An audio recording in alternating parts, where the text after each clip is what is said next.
tariffs on Canadian exports to the U.S. Megan Fitzpatrick has more. For generations, this ally to the north has been by your side. A timely ad campaign by the Ontario government begins today that highlights the close trading relationship between the province and the U.S. It was planned before incoming President Donald Trump threatened tariffs on Canadian exports. It's part of a broader charm offensive aimed at Americans as they prepare for the change in administration. The one-minute TV ad says Ontario is the U.S.'s third largest trading partner and the #1 export destination for 17 states. Our long-standing economic partnership keeps millions of Americans working. The spot is airing in prime time on the Fox network during NFL football games and in Washington's airports over the holidays. Next year, the campaign will include billboards around the U.S. Capitol, and Americans tuning into the Super Bowl will also get a glimpse of the ad. The campaign will cost tens of millions of dollars. Megan Fitzpatrick, CBC News, Toronto. Israel's prime minister is promising a strong response after Lebanon's Hezbollah fired on Israeli positions in the disputed border area. Benjamin Netanyahu is calling it a serious violation of the ceasefire in Lebanon. Hezbollah says it was Israel who violated the truce and it was acting in self-defense. The Pentagon says the ceasefire is largely holding despite these sporadic exchanges of fire. And that is the CBC News from Winnipeg.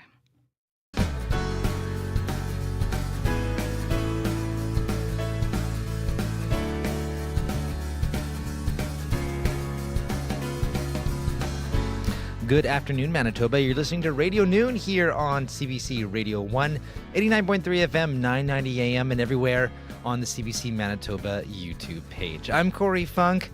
Good to be with you on this snowy, now very Christmassy feeling Monday morning. Happy December. Today on the show, how do you feel about those auto prompt tip choices when you're handed a payment machine? Not just at restaurants, but for services from buying beer to a car wash. We're going to open up our phone lines after 12:30 for our call-in conversation. We're also going to be joined by an expert on restaurant culture coming up. Also, as we speak, Premier Wab Kinew is bringing new details on the landfill search. We're going to bring you a bit of what he's saying. But first up here on the show, growing pains for an accessible hockey program in Brandon. Well, Chad Waleen's son Xander has cerebral palsy, which has made it hard for the 15-year-old to find sports to play. So Waleen and his partner Michelle brought Volt Hockey to Brandon in 2022. And it's like floor hockey, but players use a motorized wheelchair. But now, heading into its third season, the program is experiencing some growing pains. Chad Waleen is the co-founder of Volt Hockey in Brandon. Hello there. Hi there. So Chad, paint me a picture. What does a game in Volt Hockey look like? Yeah, so a game in Volt Hockey looks very similar. The premise of it is exactly the same as regular hockey, I guess you could say, except the participants is played 3-on-3, and each participant is in call it a motorized cart that is operated by a toggle switch, much like you'd see in a wheelchair or a scooter, something like that. And like I said, the premise is very similar to hockey. You use a ball instead of a puck, and there's boards set up, but the same kind of concept of hockey, some similar rules in terms of contact and things like that. So we just kind of took the knowledge that we had of hockey from us all being hockey fans and tried to incorporate it the best we could into that game to get our feet started. And so you started this 3 years ago. How has Xander taken to the sport over the past 3 years? Oh, he loves it. This is, the Volt Hockey is great for all the participants. We have participants aging from age 8 to 58, so it really is an inclusive sport for everybody. The sport itself is a lot of fun for the participants, but the social aspect of the game that it's created for them has been tremendous to see, all these friendships that are formed and the bonds that are made, and, not only but the parents as well. Like, it's, as a parent with a child that has cerebral palsy, often, try and find that spot where they're going to sit in and hope that they make relationships and have friends the same as everybody else, and to see the parents' reaction to this, and almost just the peace of mind that their child finally fits in somewhere and has friends and is on a team, for many of them the first time in their life is pretty special. That's amazing. And so it sounds like the community is grown a lot over the 3 years, but so is like the sport itself and the needs within the sport too. Can you tell me a little bit about how it's grown? Yeah, so we started off, this is a big sport in the Scandinavian countries. It's developed over there, and they've been playing for a number of years, and it's slowly, I guess, migrated to North America. And, there's some organizations in the States that have it. And then in Canada, obviously, the Variety charity has got a lot of operations going on, whether it be in Alberta or Ontario.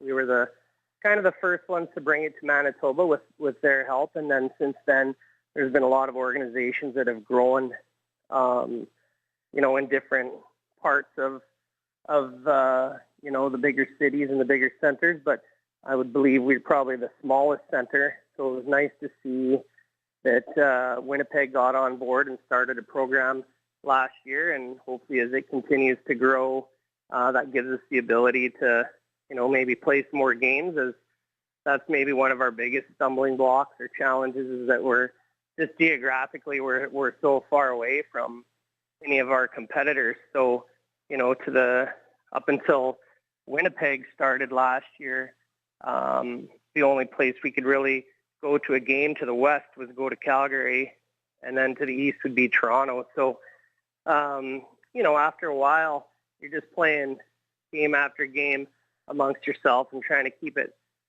fresh and fun for all the participants. So we're lucky enough to, the last 2 years, we've taken a couple of teams to Toronto to the North American Cup, and given those players the opportunity of travel and sportsmanship and teammates and all that kind of stuff. So, but it is a challenge just financially, being where we are and all the extra travel and everything that, we have to endure versus, a lot of the teams in the bigger centers who have, other cities near them that they can participate in games with. Mm-hmm. And I know this year in particular, there's some kind of growing pains as well in terms of equipment and things. What does that look like? Yeah, it's not a cheap sport by any means to play. All of the equipment is produced overseas, whether it be Norway or Sweden. So everything that we need to play the sport comes from overseas and gets shipped. And then you've got the euro exchange in the currency exchange, and then you've got your shipping and transportation costs. And the carts, as you can imagine, being motorized, are not cheap by any means. An average cost of one chair is probably about $8,500 to $9,000. So the biggest challenge is just the funding to get enough equipment so there's no kids kind of left on the sidelines is always our goal. And we started out with really zero participants 3 years ago, not really knowing a whole bunch about the sport ourselves, but knowing there was a need for something like that for people that, have different disabilities. And now we're up to, 30 plus participants, and we just simply don't have enough equipment to get everyone involved as much as we'd like. So we're always working on trying to get more equipment. Another challenge is just finding the recreational space that can accommodate the storage of the equipment and just, I guess, the amount of nights that we need to play. Fortunately, we've got the Keystone Center here in Brandon, which has been tremendous for us, trying to accommodate us the best they can. But the reality is they're just a massive building with a lot of events that are always going on in Brandon. So it's not the continuity of the program for us is a bit challenging, being, active there for a little bit and then having to move out for a little bit and then, moving back and forth. the continuity is not the best, but we're doing the best we can, and they're certainly helping us as best they can as well. So as you kind of move forward and try to get these kids as much equipment as possible, what kind of help do you need from the wider community? What are you looking for? You know what? The community of Brandon has been tremendous for us, and we take a lot of pride in the fact that we're the only, I guess, to my knowledge, the only Volt program in Canada that has zero costs associated with it for the players. Oh, wow. Which is, it just shows, how much small communities take pride in programs and helping out when there's a need. So we relied heavily on the corporate donations and personal donations of people to get us to this point.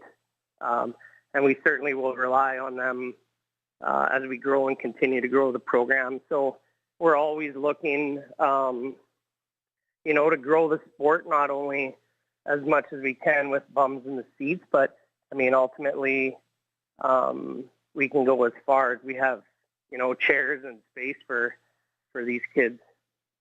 I also understand a professional local sports team also came and spent some time with the kids recently. What was that like for them? Yeah, that was a big treat. For all of them, a lot of them are big fans of, hockey, but the Brandon Wheat Kings in particular. So to have them come out and play against us was really good. The Wheat Kings organization was great. They took the time to come out with us and sign some autographs and bring the kids some swag and get a game. And I think it was probably a little bit of a humbling experience for the Wheat Kings as well. Maybe, not realizing they're maybe not as good at Volt hockey as they are on actual ice, but just a great experience. And that's one of those things that we're, because we don't have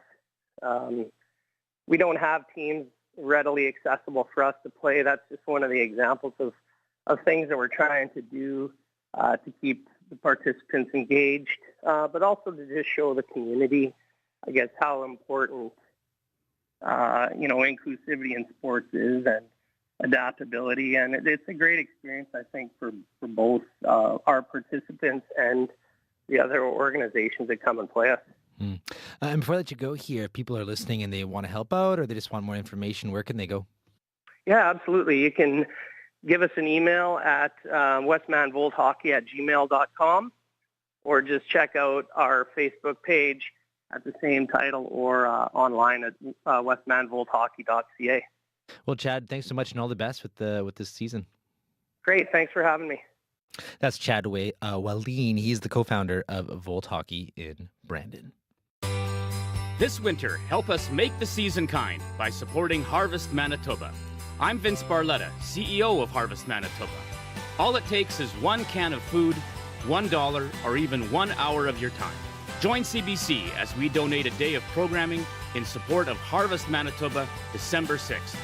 Find ways to give to Harvest Manitoba at cbc.ca/kindmb.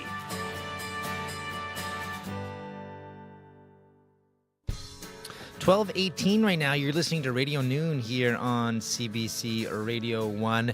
And still to come, how often do you find yourself tipping, or at least being asked to tip? We're opening up the phone lines to talk about tipping culture after a marketplace investigation found that a lot of places more and more are asking you to tip, and it's not always necessarily making it directly to the workers. So we're going to have actually an expert on tipping culture join us, and we want to hear your tipping stories or share how you feel about tip creep, as we're calling it these days. Also, just within the last 20 minutes or so, Premier Wab Canoe announced a new stage in the search for Morgan Harris and Mercedes Myron at the Prairie Green landfill for their bodies. And we're going to bring you details on what he had to say coming up shortly. But first, we're going to take a look at your weather right now across the province. Brandon, minus 14 right now at the airport, mostly cloudy. Churchill, minus 22 right now for you with some ice crystals at the airport. Dauphin, cloudy, minus 14. Flin Flon, you had some light snow and drifting snow. You are minus 16 right now. Gillam, cloudy, minus 20. If you're wondering our cold spot right now, to Dooley Lake, you're sitting at minus 30 right now. And we have a tie for our hot spot between Sprague And Victoria Beach, you are sitting at -10. And Winnipeg at the Forks, -12.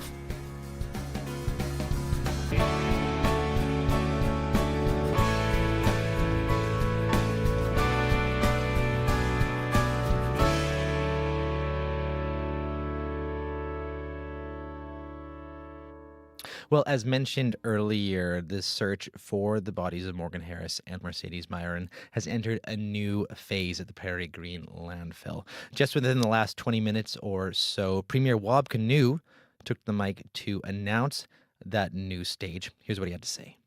So with stage 4 underway, this means we are searching a targeted zone of landfill material in the cell of interest where we believe the remains of these two women are most likely to be. Starting at around 6 o'clock this morning, workers were on site doing the prep work. Short time later, excavation of this targeted zone began, and I can tell you that I witnessed with my own eyes at 10:01 a.m. the first truck carrying landfill material drove down this mountain that is Prairie Green and delivered that first load of landfill material into the search facility, the Quonset, as we're calling it. From there, skid steer operators spread the material out, and the search technicians using rakes and then with their own glove-covered hands began to work their way through the material. We found some items which indicate that we are in the right date range and time, and of course they are proceeding meticulously and preserving those items that will help us to determine that we're on a proper course here. So it's taken a lot of work to get to this point. Amna's going to have some details in terms of what this all means, but stage 3, for example, saw us move some 18,900 tons of material, landfill material, from on top of the zone of interest. That has been stored in case we need to return to the area. I can also tell you that there was asbestos in that material, and it was moved safely and without issue. The workers on site are going through a very meticulous process of donning personal protective equipment. I went through the process of getting fit tested myself, and I can tell you it's very meticulous. Then, of course, the doffing process is just as painstaking in detail. And so I'm confident that the health and safety of the workers on site is being safeguarded.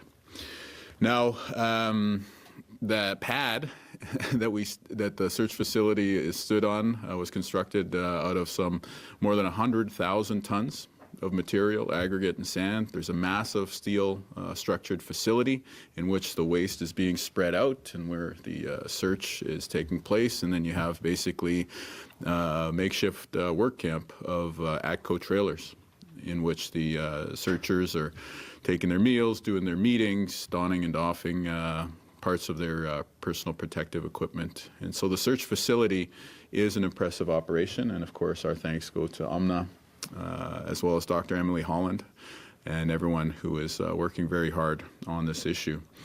Now, the folks have been working really hard on site to get us to this stage, but I also want to tell the people of Manitoba that we are on budget when we're talking about managing this project at the government level, if you will. The most important part of this, however, to me, is the well-being and the safety of the families. 2 years ago to the day yesterday, the Harris family found out the news that launched this entire process. Yesterday, on exactly the 2-year anniversary of that, we returned to the site with both the Harris and the Myron families, and we stood with them in ceremony. And this morning, I was there with 2 family members as we watched that first blue truck of landfill material come down to the search facility. And it is an intense emotion that you feel standing on that site with those families. And I just want to say on behalf of the people of Manitoba that we are making this effort to find your loved ones, and I hope that you know that you are loved and valued, and that Morgan and Mercedes are loved and valued. And to all people in Manitoba who've watched this whole journey unfold in a very public way, I want us to say that this is a value statement about who we are as Manitobans. We are a province where if somebody goes looking, or where if somebody goes missing, we go looking.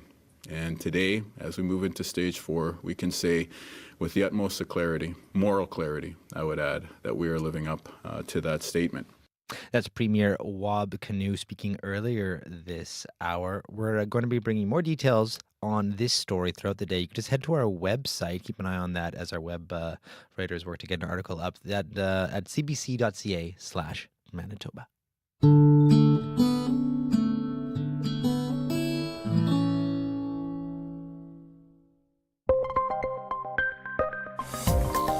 Your local news at your fingertips. CBC News has a local news app made for your phone or tablet. So don't waste time scrolling for the local stories you want. Just download the app to get the information that matters to you when it happens and how you want it. Another way to get your local news. The CBC News app. Download it today.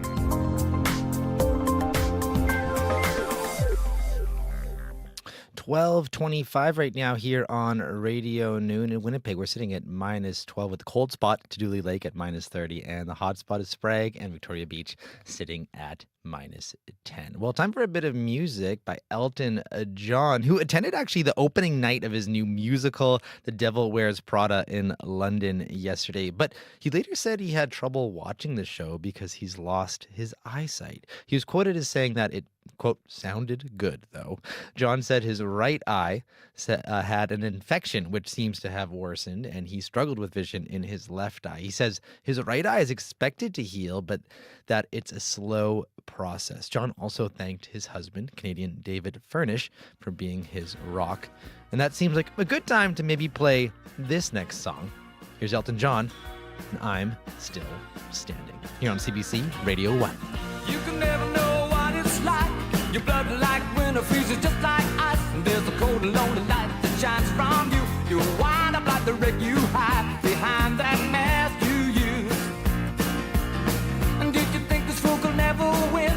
Well, look at me, I'm coming back again. I got a taste of love in a simple way. And if you need to know while I'm still standing, you just fade away. Don't you know I'm still standing better than I ever did? Looking like a true survivor, feeling like a little kid. And I'm still standing after all this time, picking up the pieces of my life without you on my mind.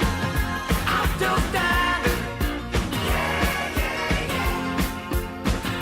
I'm still standing. Yeah, yeah, yeah. Once I never could have hoped to win. You're starting down the road, leaving me again. The threats you made were meant to cut me down. And if my love was just a circus, you'd be a clown by now.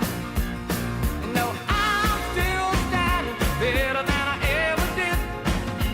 Looking like a true survivor, feeling like a little kid.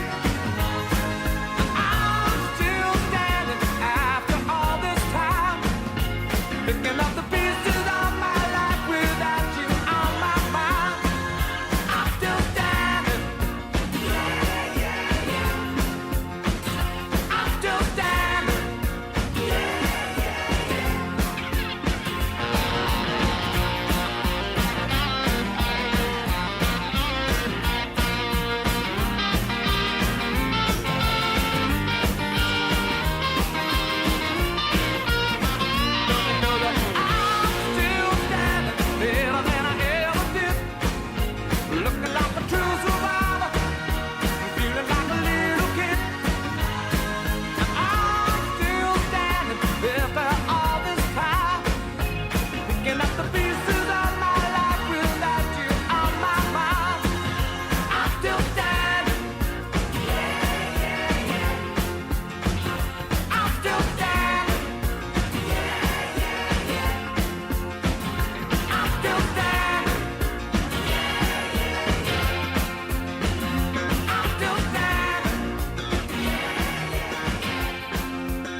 Yes, he is. That's Elton John with I'm Still Standing. If you're wondering, he has a bunch of music in The Devil Wears Prada, which he went to see yesterday, as well as he could, obviously, of course. Well, are you still standing after being asked to tip all the time? That's our call-in conversation coming up in just a few minutes here. We're going to be opening up the phone lines, 204-780-0893. That's 204-780-0893. Call in. How do you feel about tipping culture, how it's changed? Because we're spending a lot of money this next month. I know we all are, and there's going to be a lot of prompts asking us to tip. So tell us about it. We got a restaurant culture expert joining us after your 12:30 news. This is CBC News. Good afternoon. I'm Rosanna Hempel. At 12:30, it's -12 in Winnipeg. Sun and cloud today, 30% chance of flurries, a high of -11. Manitoba needs to do more to prevent HIV, particularly in the Indigenous community, according to a Two-Spirit activist. This week is Indigenous AIDS Awareness Week. This province has the second highest rate of HIV infection behind Saskatchewan. Albert McLeod says the numbers are staggering. Since 2021, we have 1,015 new cases of HIV in this province. And that's really unprecedented. And a large majority are Indigenous people who are kind of at the bottom rung of health in this province. The province says it spent $8 million on HIV initiatives. McLeod says that's not enough. He says there haven't been the awareness campaigns of either prevention or treatment options. McLeod says the province is very conservative when it comes to discussing sexuality and drug use, and lives are being compromised. As the strike at Canada Post enters its third week, union officials say both parties have adjusted their demands and are ready to restart talks. However, the Canadian Union of Postal Workers say they have yet to hear from the federal mediator, who walked away from the bargaining table last week, saying the two sides were at a stalemate. Meanwhile, due to the strike, the U.S. Postal Service says it's no longer accepting mail headed to Canada. Now to some international news. The International Court of Justice is hearing submissions today in what many believe could be a landmark case on climate change. An advisory opinion that approaches the climate crisis via a human rights lens is the ideal outcome for us. And that's rooting people in the solution. That's bringing the human rights discussion into these climate negotiations. That is Siwa Vekune with the group Pacific Island Students Fighting Climate Change. Linking the effects of climate change to human rights is something vulnerable island nations have been lobbying for years. More than 100 countries and organizations are making submissions in The Hague, with Canada's appearance scheduled for tomorrow. ICJ opinions are non-binding, but they are legally and politically significant. And that is the CBC News from Winnipeg. Your next local CBC News is at 1:30. Thank you very much, Rosanna. You're welcome. That is Rosanna Hempel at our CBC News desk. I'm Corey Funk, and this is Radio Noon on CBC Radio 1. We're also joined by Riley Lachuk, who has a look at our very different weather all across the province. All across the province, yeah. I'm going to start with the snowfall warning that we have in place for Flin Flon and the Paw. We are looking at snow moving in to parts of northern Manitoba as we get through into the evening hours tonight. 10 to 15 centimeters by Tuesday morning, tapering off by around the lunch hour tomorrow for Flin Flon and the Paw. So we're looking at some heavy snow into parts of northern Manitoba. Some of that will spread to the east, so even into Grand Rapids, Norway House, looking at some of those heavier accumulations. The rest of us today, a mix of sun and clouds for the most part. Some clearing to the far north, a little bit of cloud around the Hudson Bay coast, but generally looking at sun and clouds this afternoon in southern Manitoba. This snow, all part of an area of low pressure that will sweep through the province as we get through the day on Tuesday. So by about supper time, we're looking at some light snow through Flin Flon, the Paw, spreading a little bit further east. The main event happening through the overnight hours into the early morning into northern Manitoba. In the south, we'll warm up as we get through the overnight period tonight into Tuesday morning. And we'll start to see some light snow starting. So even by 6, 7 o'clock, some periods of light snow starting in Winnipeg. Chance of some flurries to the west into the Westman region. Even the risk of maybe some freezing rain into the Westman region. Just because we're looking at temperatures drastically warming up as we get through the overnight period. Behind that, we see a cold front sweeping through behind that, and into the early morning Wednesday, we really see temperatures dropping off. Still a few lingering flurries here in Winnipeg, but we are looking at a brighter day on Wednesday, albeit a lot colder and very windy as we get through the day on Wednesday. Northwest winds 40 gusting to 60 through parts of southern Manitoba. Could see some gusts even up to 70. Accumulation-wise, really into that Brandon-Dauphin region, we're looking at just a trace to maybe a couple of centimeters. I've got Winnipeg in that 2 to 4 centimeter range, but the further north you go in the province is where we start to see some of those higher accumulations. So even Gimli, Peguis, 5 to 10 centimeters, not out of the question. Swan River into that 5 to 10 centimeter range as well by the time we get to this time Wednesday, and into that 10 to 15s for Grand Rapids, Barons River, Flin Flon. Even Thompson can pick up to 10 centimeters of snow over the next couple of days. Today's forecast, minus 11 in Winnipeg, a mix of sun and clouds. We'll start to see that cloud filling in as we get through into the evening hours tonight. Minus 11 in Dauphin this afternoon.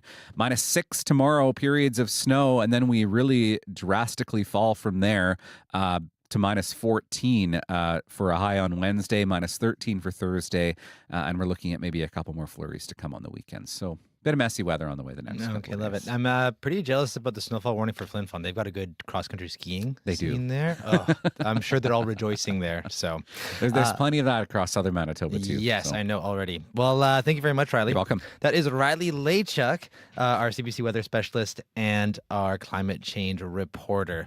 Well, 12:36 right now, and that means it is time to open up the phone lines because it is time for our call-in conversation. Tipping culture is shifting, and now you're expected to tip for seems like almost everything, from your morning coffee to your car wash to the beer store, which happened to me actually this weekend at the beer store. But as tip expectations increase, the cost is clashing with the climbing cost of living. So not only are prices higher, we're expected to bump up the tip too. It's called tip creep. I'm sure you've heard of it before. And just last week, CBC's Marketplace actually investigated this. It found that sometimes the suggested tip creep climbs to 30%. And sometimes even that tip doesn't even make it to the workers themselves. Even a windshield wiper change service and online clothing sites asked for a tip prompt when they sent out reporters. And today we want to hear from you. Do you tip whenever you get the prompt, or do you reserve your gratuity for restaurants only? And even then, how do you tip? How do you make that decision? How do you feel about tip creep, especially heading into the holidays when we're spending a lot more? Call us, 204-780-0893. That's 204-780-0893. You can also text us, 204-588-7355. That's 204-588-7355. We won't ask you to tip if you do call. So joining us now is in studio is food reporter and columnist Corey Mintz. Hello there. Hello, Corey. Hello. Two Corys. I know. Hopefully it doesn't get too confusing. Provision to listeners. You listen to Funk and Mintz, the Corey. Yes, exactly. And by the way, I've seen 35% on that tip prompt. Really? Yeah. Actually, I was going to ask you first. Is there? What's the most egregious thing you've been asked to tip for recently? Is there something that comes to mind? I had a flat tire and I went to get it replaced, and there was a tip prompt there. Really? And, they did that same thing I saw in the market report with their undercover cameras of the person who is working there, who's not the owner, who didn't set up the machine, them sort of not having the language to explain it, because there is no explanation other than we thought we could somehow claw a few more dollars out of you. And the employee being the frontlines person to say, yeah, I guess it's there for, I guess, if not really being able to verbalize it because there is no justification for it. Right. And it's kind of awkward for them too, right? It seems like it puts them in a hugely awkward position. Yeah, yeah. Did you tip though? Of course, I tipped 20%. Really? No, that's insane.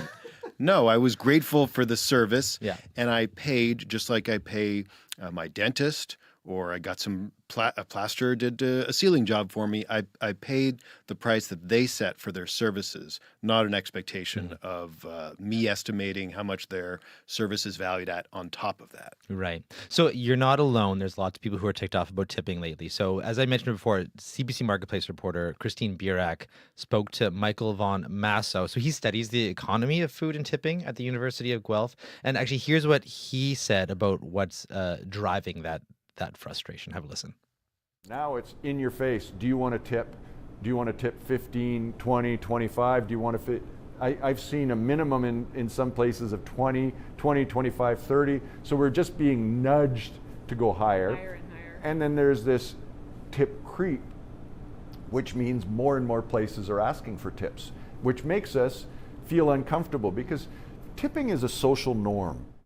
So tips aren't necessarily about good or bad service anymore. I think we can probably agree They never on that. were, Corey. Really? If I may call you Corey. Yes, yeah, you can call me the perfect. Yeah. Because and you know, I've spoken with Mike Von Masso many times, and maybe it's worth mentioning he has a colleague at the University of Guelph, Bruce McAdams, who also has done an extensive studying of tipping. And at some point, Bruce said, I'm not studying tipping anymore. I'm not talking about tipping anymore in interviews because we've already done all the academic research. We've thought about this as intelligently as we can, but it is, as Von Masso says there, is culturally ingrained. People aren't changing their behavior. They've gotten used to this no matter how illogical it was. It is because tipping was, we frequently frame it as something we do in exchange for service, which is where we come into tension, where we see tip creep in new places we didn't expect to see it before because we compare it to our previous expectation of, I thought I was paying for someone bringing the food or doing something extra, or the way we justified what was in reality always a way for business owners to keep their menu prices low by hiding the true cost of their labor. Instead of the actual additional 20% they need to generate to pay everyone, they keep those prices low and then say, well, you tell us what it's worth, even though they're expecting that additional 20%. Right. 204-780-0893. That's 204-780-0893. How do you navigate this culturally ingrained social norm that we're all swimming in these days? Give us a call. How do you tip? Or maybe you are that person who is just, cold, does not tip. Love to hear from you about your rationale. If you are Steve Buscemi's character from Reservoir Dogs, 1992 movie, a contemporary reference, we want to hear from you. Yes, exactly. Give us a call. So you can text us 204-588-7355 as well. Well, so this is also interesting too, because in Ontario, it's illegal for employers to keep tips, but in Manitoba, actually, there are no rules. Absolutely right. Or protections. So how confident are people with respect to feeling like all the tip goes to the server? Because we can't actually guarantee that. You're asking how can we as consumers be actually confident that? The easy answer is that we can't. Even in provinces where it is prohibited, and in states in the United States, where it is prohibited from the owner of the business to take any percentage of the tips, it is still almost impossible for you to know where those tips are going in terms of how they're dividing between the front of house, the back of house, what percentage they might share with the host, the bartender, etc. Whether it's divided as we would determine it fairly or unfairly. But in the provinces like Manitoba, it's the Wild West. Owners can be taking those tips. They can be dividing them up. In provinces like Ontario, there's a requirement legally, most people don't follow them, where they have to have a tip pool, where a nominated employee is in charge of dividing them. Really, you can't have any expectation, but you can, and I would argue we all should, engage businesses in a conversation about that. Make them, not the employee, the business owner, make them feel uncomfortable about this tipping conversation instead of you, the customer. So the employees themselves, if all of a sudden they get a job and they realize the employer is actually taking their tips, there's no legal recourse for them, anything they can do. Not in Manitoba. Wild. We got a text from Eleanor from Carberry. She says, tipping makes me uncomfortable, and suggested amounts are always on top of suggested amounts, she says, are always on top of taxes. I'd much prefer to have the price stated on the menu to include the cost of wages to employees, and yes, I'd prefer that taxes be included in the sticker price like they do in Europe. I know recently, actually, I was scrolling Instagram, and there was a business that opened up and says, hey, it was almost like hey, we're opening up, and here's a cool new feature. You don't have to tip. It's just all included. It's almost like a new marketing thing like Bell's Kitchen. Yes, and that's right. It's a barbecue place here in Winnipeg, and they opened without tipping, which I believe is the first no tipping restaurant in Winnipeg, which is fantastic. And so they're kind of bucking that trend. do you think maybe, like you said, it's culturally ingrained now, but now I guess there's a bit of a marketing angle to saying, hey, we're like the one people that you won't have to worry about that awkward confrontation. Come on by. It's going to be awesome. Who cares about the food? You don't have to tip. This is amazing. Actually, they don't say that, obviously, but I'm sure it's great food. But, could this be the beginning of the end of tipping in that sense, where now maybe, pardon the pun, but be the tipping point where we move back the other way now? It's the beginning of the end for restaurants like Bell's that want to take the plunge, but it's a big plunge and there's no large domino effect. The restaurants in Canada, in the United States that have undertaken this change, either launching that way or with an existing business, it's been a real uphill battle. It's really about 1 or less than 1% of all restaurants in operation across Canada. I worked directly with a restaurant that did this. They reached out to me and said, hey, you've done a lot of research on tipping. Would you help us make this transition? And they did, and that was 2.5 years ago. And I check in with them every once in a while. They're happy. They didn't see a sales drop, but it terrifies most restaurateurs because despite what, I can't remember the name of the reader who... Eleanor, yeah. Eleanor, who texted in, a lot of people express this desire that I'd rather pay the full price.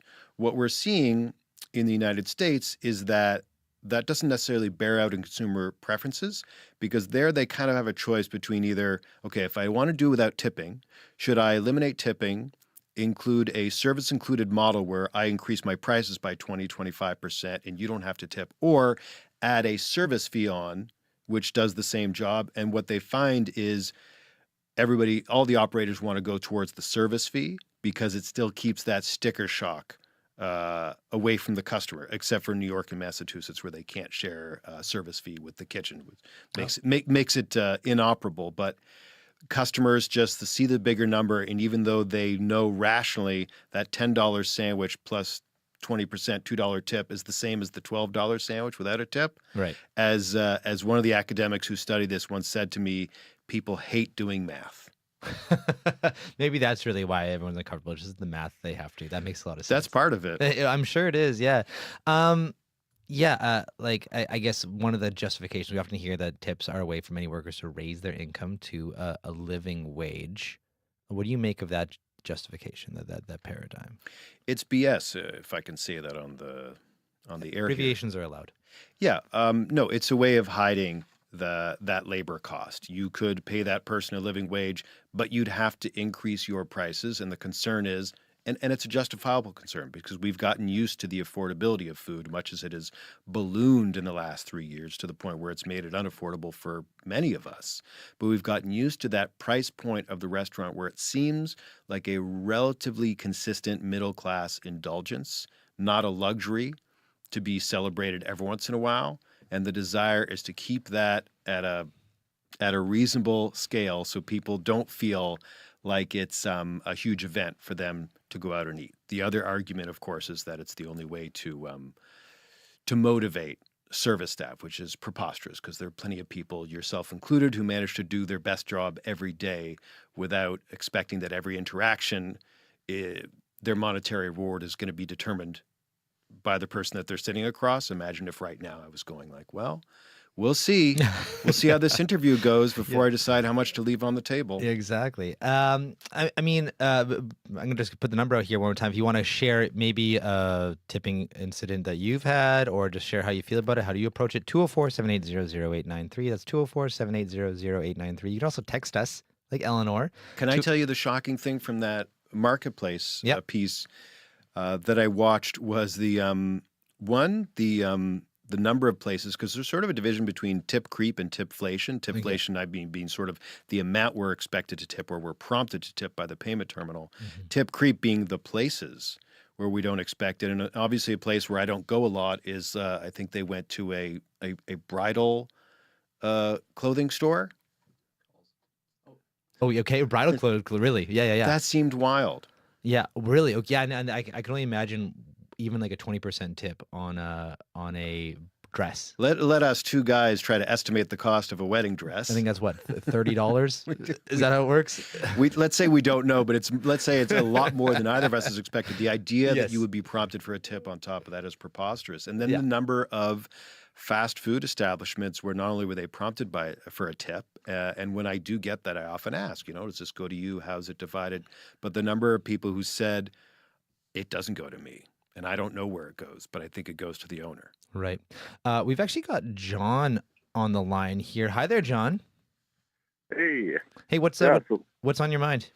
I just wanted to say something with tipping in North America. It's become very prevalent, and some Asian countries, they take tipping as a form of disrespect, as they're not getting paid enough if you tip, and it's just a sign of disrespect. And in North America, I'm afraid of not tipping because I've heard many people, they'll spit in your food. They won't give you the most amount of the good quality food that you want, right? When you're tipping, usually if I'm standing and ordering, I don't tip. But if I'm sitting down, that's when I'll tip. Thanks for that, John. I'm curious about that in terms of that fear that kind of drives you to tip. Is that warranted? Or how do restaurants try behind the scenes interpret tipping, not tipping? That side of the culture, or do they kind of see it as tips are kind of just the way that things have to be? I mean, it's become, without going back into the history of how tipping came to be, but it's become such a routine part of our experience. They expect it. We expect it. But for a lot of people, there is a moment of fear, of discomfort, before the advent of the digital payment terminal, or even the moment where the digital payment terminal went from you have to come to the counter, or I've got this long cord, to the point where now, you can go, it's just, they put it down the table, they can walk away. There used to be this moment where someone would come with a pen, or because they had to hold on to the cord, they had to be there, and they would do this thing where when you got to the part of the tip prompt, they would turn away. It was, do you remember that? It was like a 5-year period where they were trained to turn away because, of course, you want privacy at that moment. It's like voting, or perhaps something even more intimate, because you are all of a sudden being asked in that moment, judge me, the person standing in front of you, and give me money, determine how much money my work is worth based on that. That's horribly uncomfortable. Yeah, it's super uncomfortable. Should people be worried about getting their food spit in if they don't tip? I don't think so. Okay. That's good to know. Before becoming a food journalist, I worked in restaurants for many years as a cook. I never saw anyone spit in food. Okay, good. That's a good myth busted there. Thanks for that call there, John. Really appreciate it. We also have Grace here on the line. Hi there, Grace. Hi there. Hi. I understand you have some insights actually about what goes on in South Korea. Yes, exactly. I was on a recent trip, and the hotel that I stayed at said, do not tip the taxi drivers, because if you tip lots of Korean places, they feel they haven't done a good enough job. If that, after you pay the bill, then you give them another amount of money, they think, what's the problem? And they don't even know how to accept it. But they said, but if you must tip the taxi driver, just give him, I think, 10 won or something, which equals $1, maybe. I'm not sure at this stage. And I thought that is so refreshing to know that people giving extra money because their service wasn't good enough. I mean, how unique is that here in North America? Well, especially America. I mean, they're diligent with paying their employees poor wages and expecting the rest of us to support them. So, and another country, Portugal as well, on their, where you tap your card, whatever that's called, the gizmo, they don't even have a tip, no tip. It's just the price that it is, and you pay it, and that's it. And if you want to leave a tip, they say, if you like, and they walk away from if you leave a tip in the ashtray or something, and they don't even pick it up. It's there for a long time. So I like that. I think it should be our choice whether we want to tip or not, and I really don't think we should even tip. I mean, the cost of everything that we're buying is horrendous now. Oh, well, Grace, thanks for that. Really appreciate it. And there are more countries, Grace. It's Japan. Somebody mentioned South America or South Korea. I think Brazil. There's lots of countries where they don't tip.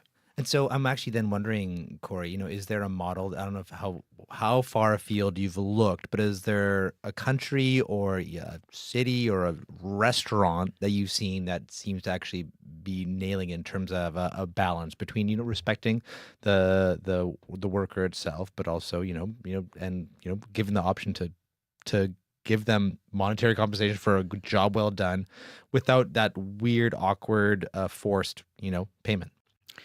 Yeah, not a country. And we can't copy another country the same way that we can't say, oh, in Spain, they go out to eat at 10 p.m. We can't mandate everyone in North America goes out to eat at 10 p.m. You can't shift culture that massively, but there's lots of restaurants from Bark in Toronto to Peregrine in Boston and the Last Word Hospitality in LA. There's lots of restaurants and restaurant groups that have done without tipping and have set this model and start by saying, we're going to pay everybody a living wage. Our prices reflect that, and part of the key to that is establishing that clearly on the menu, the website, the social media, letting people know what the policy is and explaining the reasons for it. Okay. I think we'll probably actually have to leave it there. Corey, thank you so much for joining us. And what are you going to tip me for this interview? Like what, 18%, 20? I'm going to tip you exactly how much I tip on my taxes. For you, Corey, anytime. Okay, thank you very much. That is Corey Mintz. He's a food reporter and columnist in Winnipeg. And if you want to listen to the marketplace investigation on tip creep, it's called Tipping Off, and you can find it on the CBC Listen app or CBC Gem. I'm at my tipping point. Bartender, won't you keep on pouring while I do a little swinging door and slow dance floor and get lit like a neon light. All week I've been wound up tight. That's how I wound up here tonight, burning down this cold beer joint. I'm at my tipping point. I'm at the point of no return, where tequila meets the worm, and I've about had enough. Somebody prop me up. I'm at my tipping point. Bartender, won't you keep on pouring while I do a little swinging door and slow dance floor and get lit like a neon light. All week I've been wound up tight. That's how I wound up here tonight, burning down this cold beer joint. I'm at my tipping point. All tipping back time.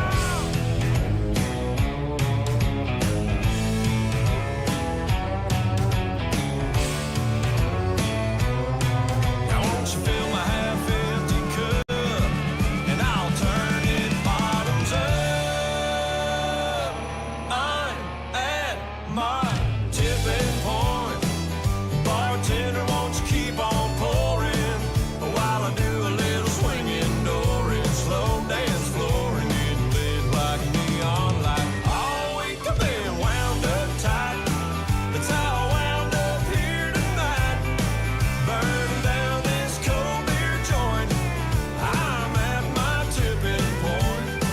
Burning down this cold beer joint. I'm at my tipping point.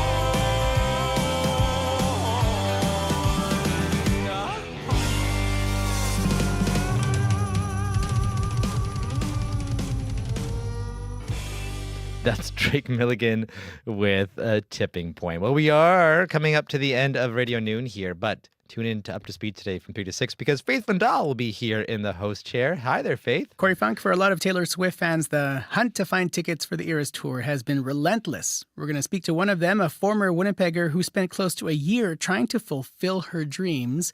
That conversation coming up on Up to Speed this afternoon. Oh, thank you very much, Faith. Stay tuned for that. It's going to be fun. Yeah, it will be fun. I obviously got to probably play some Taylor Swift too. I think so. That is Faith Vandal hosting Up to Speed today from 3 to 6. Thank you, everyone who helped put together today's show. Sierra Sanders, Marshall Hodgins, Wendy Parker, and Kevin Nipatebo.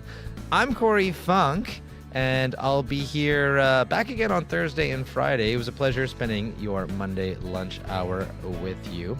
You're listening to CBC Radio 1, and coming up next, the next chapter. Have a good one.